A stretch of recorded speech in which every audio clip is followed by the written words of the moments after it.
Sacrifice now, shine later. Speech in the style of Elon Musk. Look, if you want comfort, routine, predictability, go work a job you don't care about and let time slip through your fingers. But if you're here to build, to do something significant, then understand this. Everything worthwhile has a price. The future you want is expensive. It doesn't accept credit. It demands payment up front in sacrifice. You want to shine later, good, then bleed now. That's the equation, that's the deal. Not because it sounds poetic, but because it's physics, cause and effect. Energy doesn't disappear, it transforms. Your late nights, skipped vacations, failed prototypes, the sleepless anxiety of taking responsibility for something bigger than you, all of that transforms into a future most people can't even imagine. People will call it obsession. Let them. They don't understand what it takes to bend reality. They'll tell you to be realistic. That's code for do what I did. If they can't see your vision, that's fine. You don't need a crowd to build momentum. You need guts when nothing's working. You need logic when everything's emotional. And you need relentless pressure on the gas pedal, even when the road isn't paved. There are no guarantees. You can sacrifice and still fail. That's the terrifying truth. But here's the alternative. Don't sacrifice. Stay safe. Wait. Watch. Protect your weekends. Guard your sleep. And you'll end up average, but at least you'll be well rested, right? You don't get to shine by default. You shine because you paid the cost. You made the hard decisions. You let go of distractions. You ignored applause. You pushed when no one asked you to. You studied while they scrolled. You iterated while they celebrated. You broke things, rebuilt them, broke them again, not for a round of applause, but because something in you couldn't accept ordinary. Do not expect overnight validation. The climb is brutal. Most of the time it's thankless. You'll question yourself. That's part of the process. Self-doubt is the tax you pay for high ambition. But if you can stomach the cost, if you can sacrifice when it's inconvenient, stay focused when it's boring, and keep building when it's unclear, then eventually you don't just shine. You redefine what's possible. So yeah, it's going to cost you. Time, energy, relationships, comfort, sleep, all of it. But if you want the world to look different because you lived in it, then the question isn't are you willing to sacrifice? The real question is, are you willing to sacrifice long enough? Greatness demands upfront sacrifice, not delayed effort. It's a principle rooted in the hard truths of progress.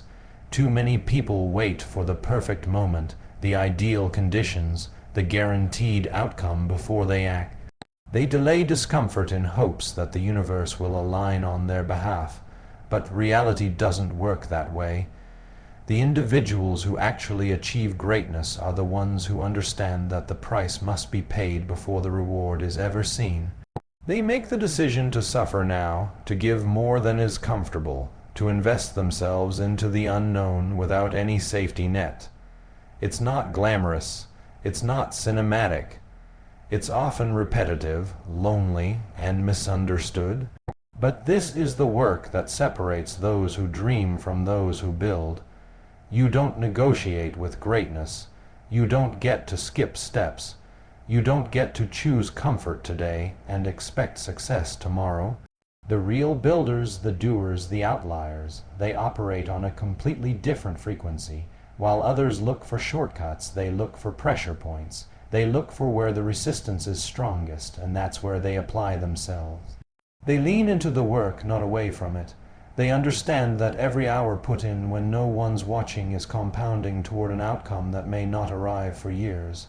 But they keep going because they're not motivated by approval. They're driven by necessity. They have to do it. They have to build it. They can't not. It's wired into them. That obsession fuels the sacrifice. That fire creates the consistency. The world is full of people who almost did something. They almost started, they almost committed, they almost made it happen, but almost is the language of the passive, almost is the excuse of the undisciplined. Greatness doesn't respect almost. It respects clarity, commitment, and grit. That clarity has to be real. It has to come from a place so deep within that it overrides the excuses, the distractions, and the temporary discomfort. You don't rise by convenience, you rise by consequence. You rise because you accept the full cost of what you're chasing, and you pay it before it pays you back. People get stuck because they think sacrifice is something that comes later. They say they'll grind once the timing is right. They say they'll push hard once they have more money, more energy, more certainty, but that mindset is fundamentally flawed. Waiting for ease is the death of momentum. You don't grow when things are perfect. You grow when things are brutal, when you're tired, when you're unsure, and you still show up. That's the kind of behavior greatness respects. It rewards those who do the hard things first, not last. It responds to those who are willing to operate without guarantees, because when you put skin in the game before the outcome is secured, that's real risk, that's real courage, and that's where transformation begins.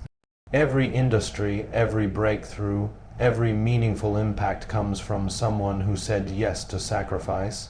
Not eventually, not when it was say, right now, when it was inconvenient. They skipped the party. They took the call. They went back to the drawing board. They did the research. They burned the midnight oil, not because they were superhuman, but because they were committed. There is no greatness without cost. That cost is often paid in time, energy, and attention when everyone else is spending those currencies on distractions. While others unwind, the committed refine. While others coast, the disciplined build. It's not about talent, it's not even about intelligence. It's about choosing the harder road before it's popular to do so. Sacrifice up front isn't romantic, it's quiet, it's thankless. You're not rewarded instantly. There are no cheering crowds, no validation. In fact, most people will tell you you're doing too much, that you should slow down, that you should be more balanced. But balance is the language of the average. Greatness is tilted.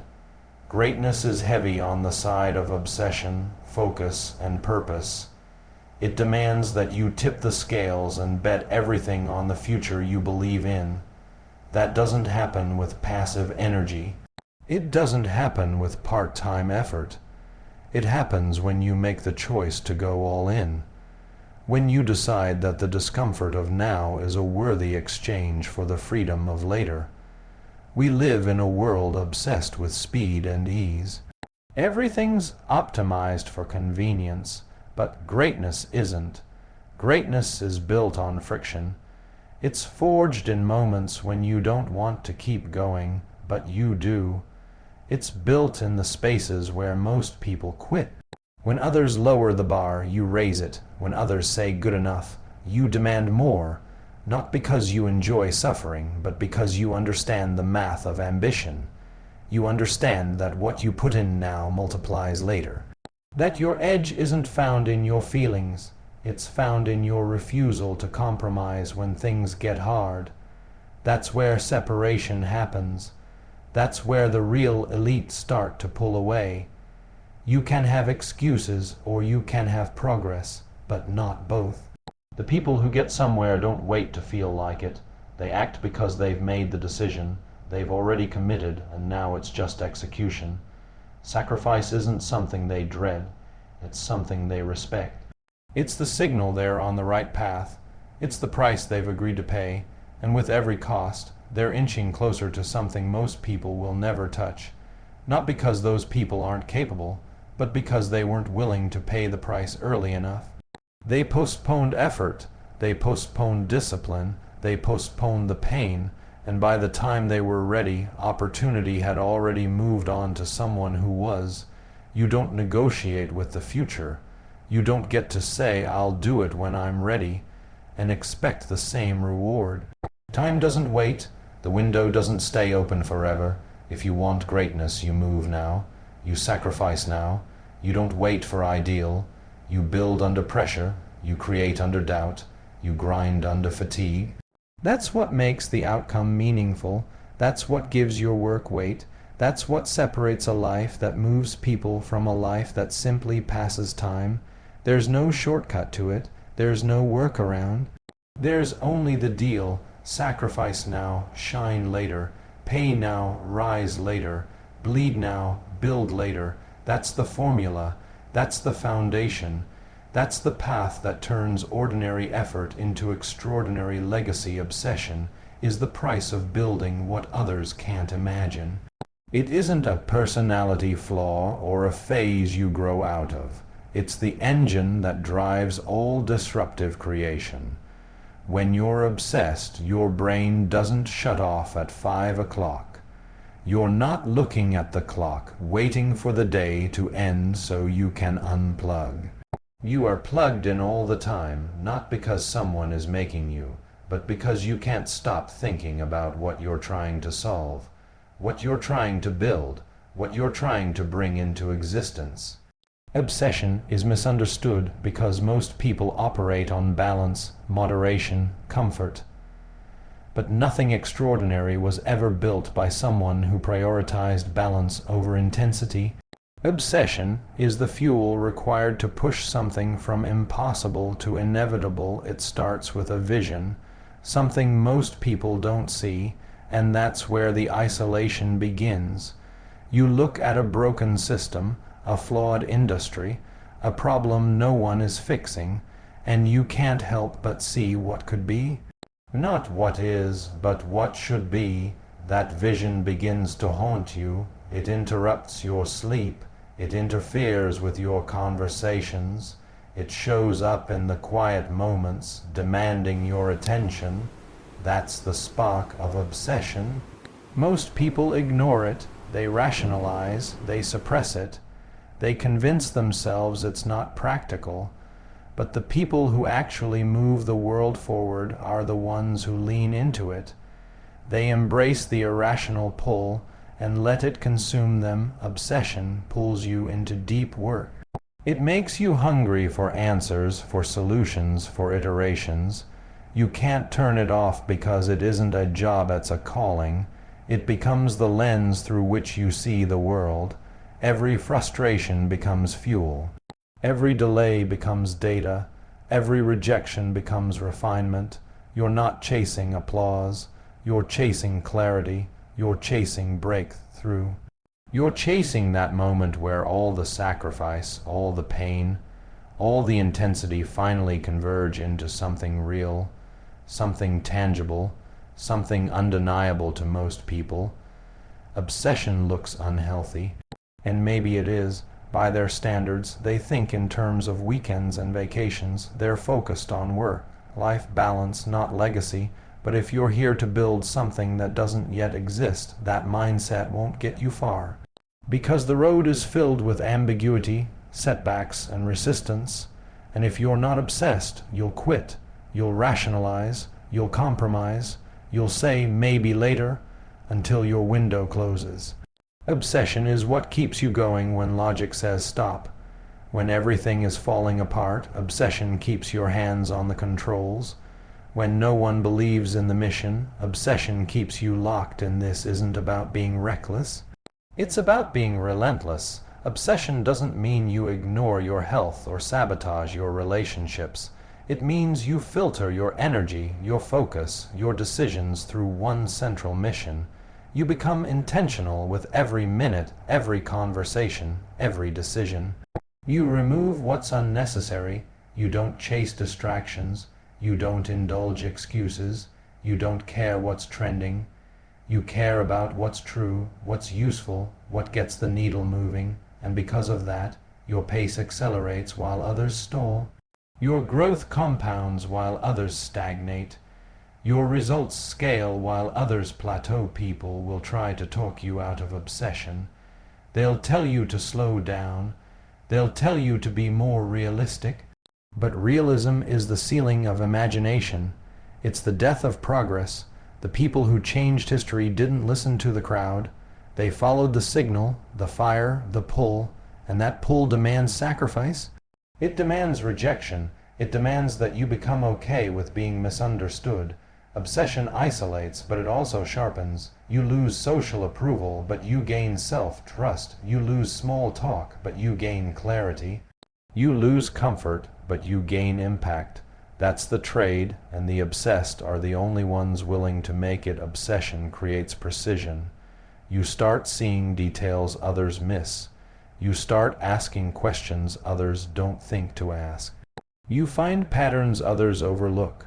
While others settle for average, you tear things down and rebuild them better.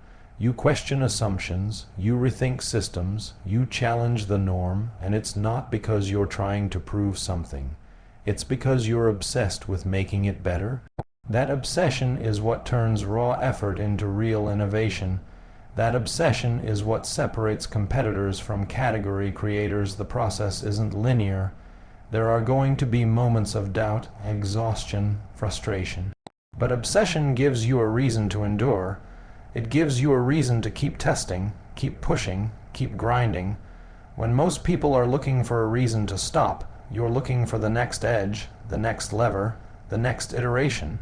Obsession feeds your endurance. It becomes your advantage.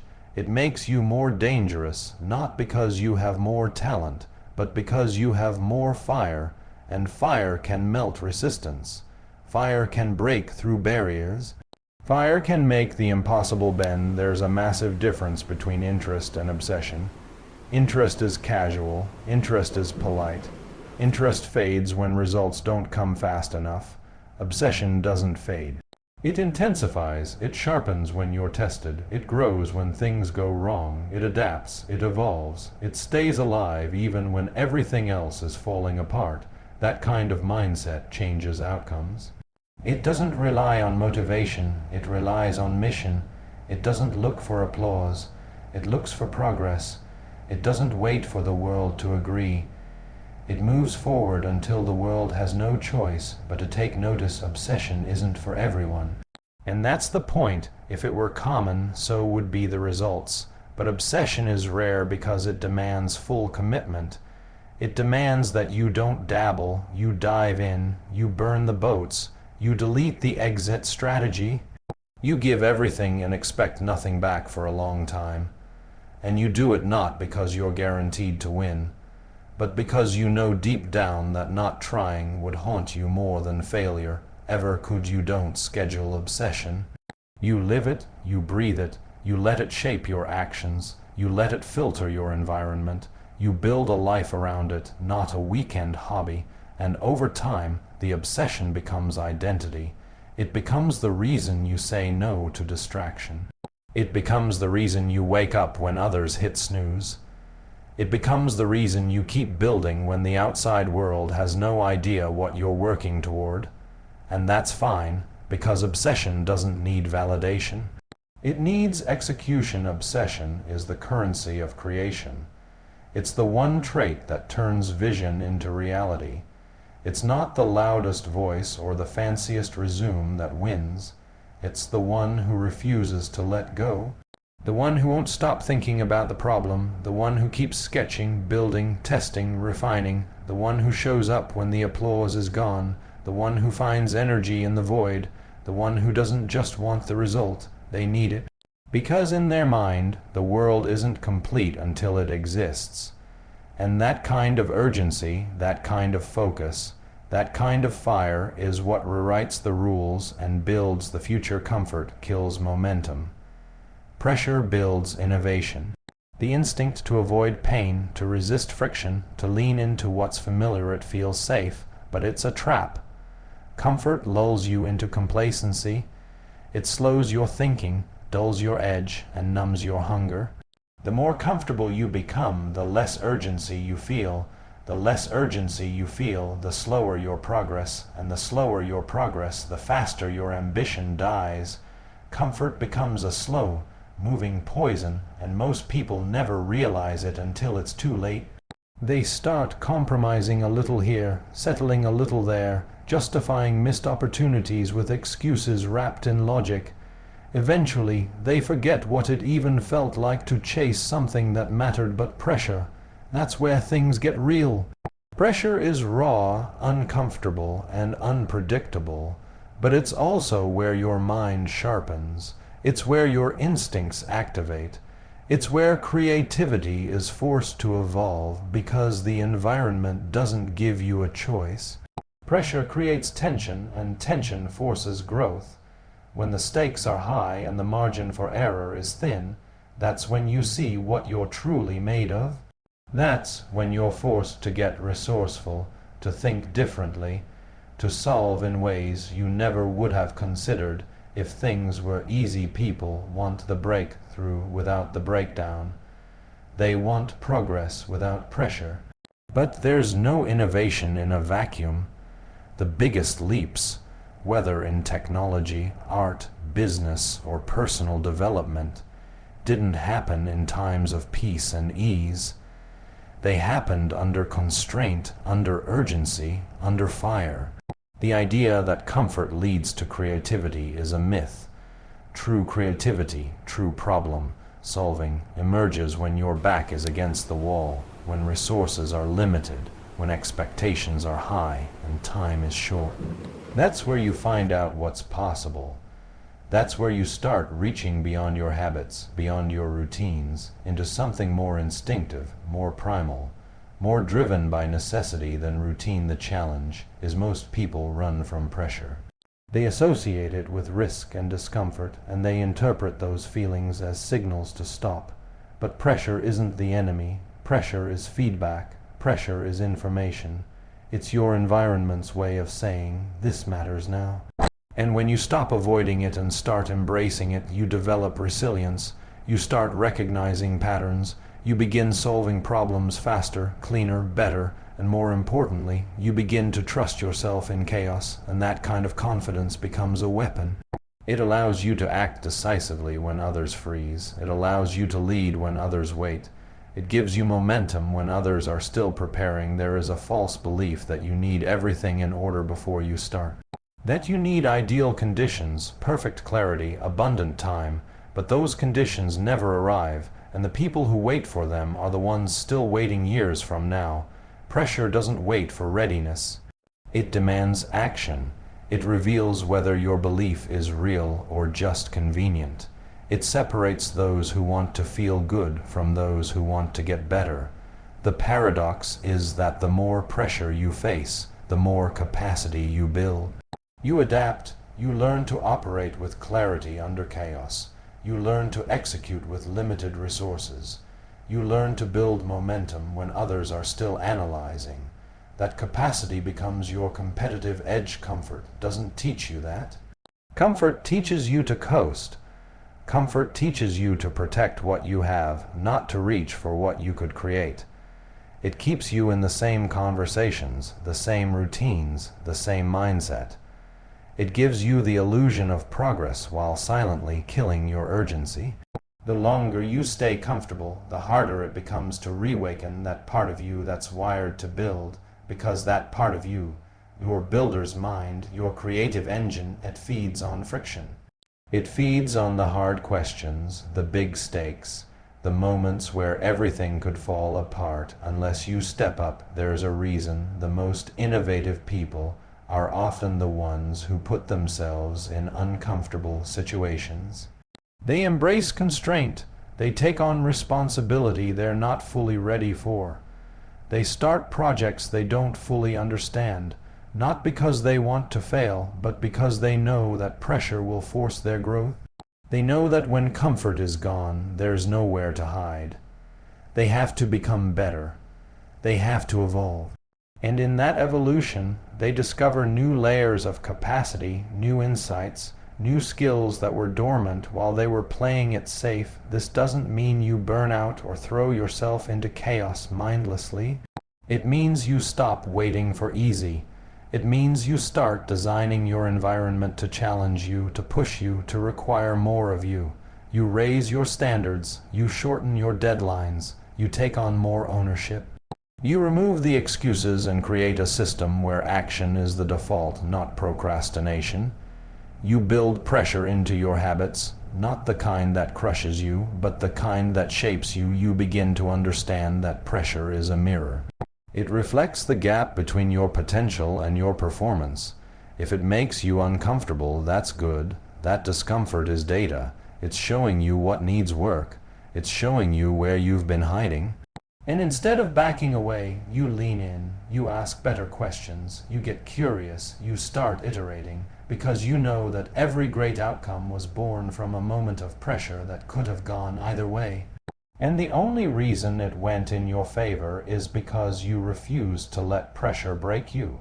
You let it build you comfort doesn't ask anything of you. It lets you stay the same.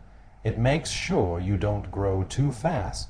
It rewards predictability and punishes risk. But if you're here to build something different, something that leaves a dent in the world, you can't rely on comfort to get you there.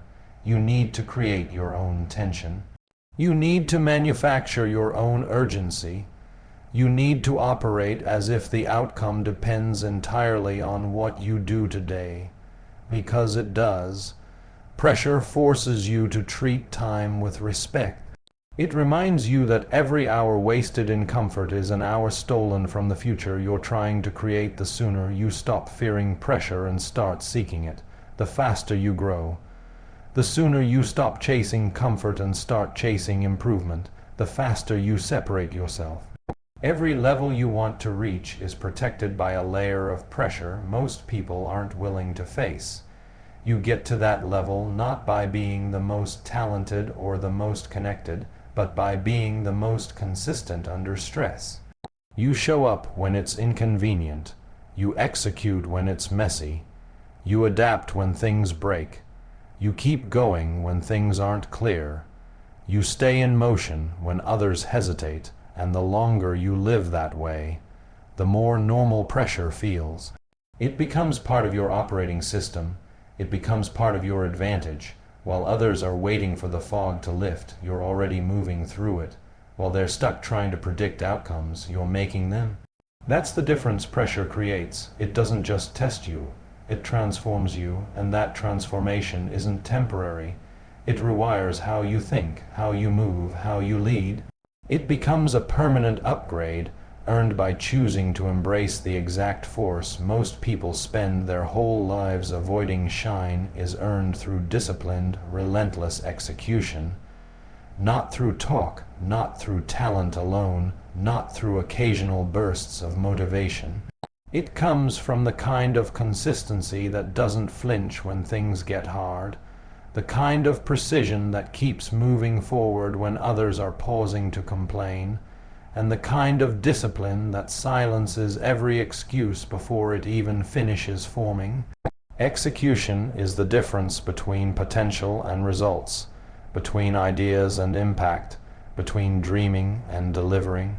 The world is flooded with people who have ideas, but it's starving for those who can execute them over time with obsessive focus, and without the need for constant reward. Disciplined execution is boring. That's why so few stick with it. It's not sexy, it's not loud, it doesn't generate applause in the early days. It looks like routine, it looks like repetition.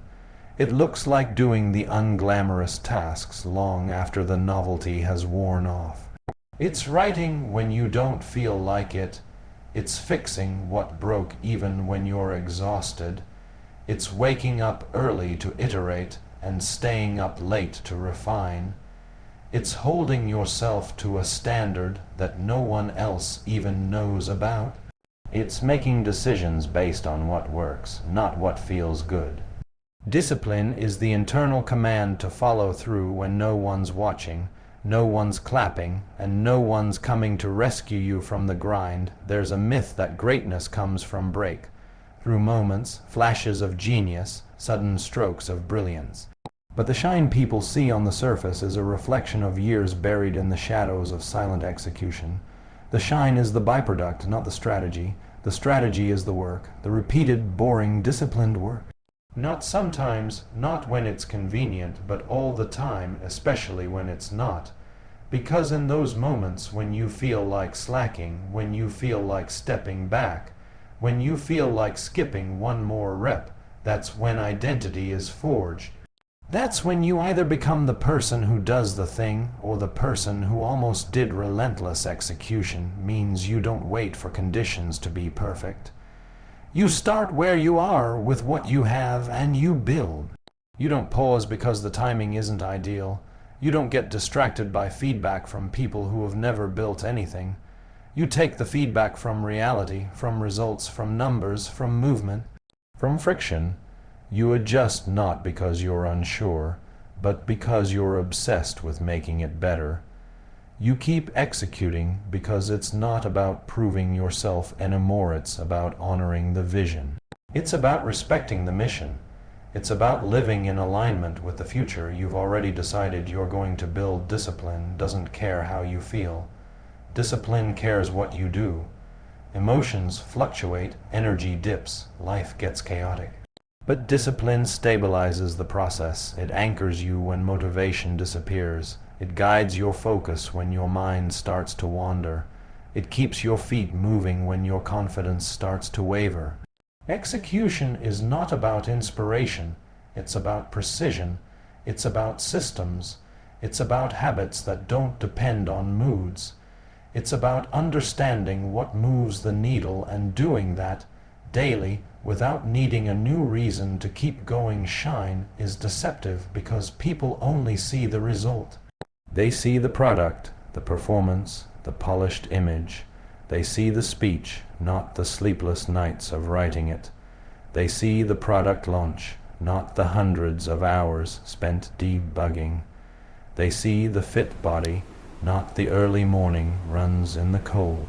They see the victory, not the hundreds of days of disciplined execution that nobody celebrated.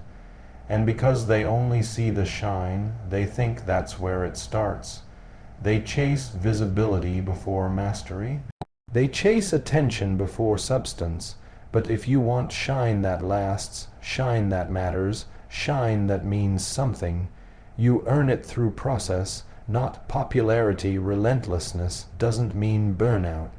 It means commitment. It means you refuse to let temporary discomfort distract you from permanent goals. It means you keep showing up even after the initial excitement dies. It means you keep refining even when nobody's asking you to. It means you keep evolving your standard because you're not trying to impress anyone. You're trying to become the version of yourself you know you're capable of. That version doesn't tolerate half-effort. That version doesn't settle for good enough. That version doesn't check the box and move on. That version pushes every limit until the limits move. You won't always feel like it. That's the trap. People think successful execution comes from a constant stream of inspiration, but that's a fantasy. Most of the time it's mechanical. Most of the time it's quiet. Most of the time it's you versus your distractions, you versus your justifications, you versus your comfort, and the win doesn't come from some dramatic moment of brilliance. It comes from the fact that you didn't quit when it got repetitive. It comes from the fact that you did what needed to be done whether it made you feel powerful or not. That's what earns you the shine. Not one great day, but 1,000 disciplined days strung together with purpose. You have to train yourself to ignore noise, to focus on execution over validation, to choose systems over hype, to understand that every minute spent fantasizing about outcomes is a minute not spent executing the process. Results are lagging indicators of disciplined action. They don't show up on day one, sometimes not even month one. But if the execution is real, if the focus is pure, the results arrive. And when they do, the same people who doubted your approach will try to explain your success with words like luck, timing, talent. They'll never understand what it took because they didn't see the hours, they didn't see the resistance, they didn't see the 100 times you did the work instead of broadcasting it. Execution isn't about the glamorous parts. It's about the parts that no one ever applauds, the consistency when there's no recognition, the work ethic when there's no camera, the choices you make when your future self is the only one watching. You make those choices daily. You grind without a scoreboard. You create momentum with no external pressure. You write, you code, you train, you lead, you build, and you don't stop because the world hasn't noticed yet. You don't need the world to notice. You need the work to be done. You need the foundation to be solid. You need the system to be airtight. That's the part that leads to shine that can't be taken away because it wasn't given to you. It was built. People overestimate the role of intensity and underestimate the role of endurance. They think success is a sprint when it's actually a marathon of sprints with no guaranteed finish line. The one who shines is the one who finds a way to keep sprinting when others are tired of running. That capacity doesn't come from wishing or watching. It comes from relentless practice, from daily self-discipline, from a clear sense of why and an unshakable decision to show up and execute no matter what. That's what earns shine. That's what earns legacy. That's what separates the ones who once had potential from the ones who actually fulfilled it.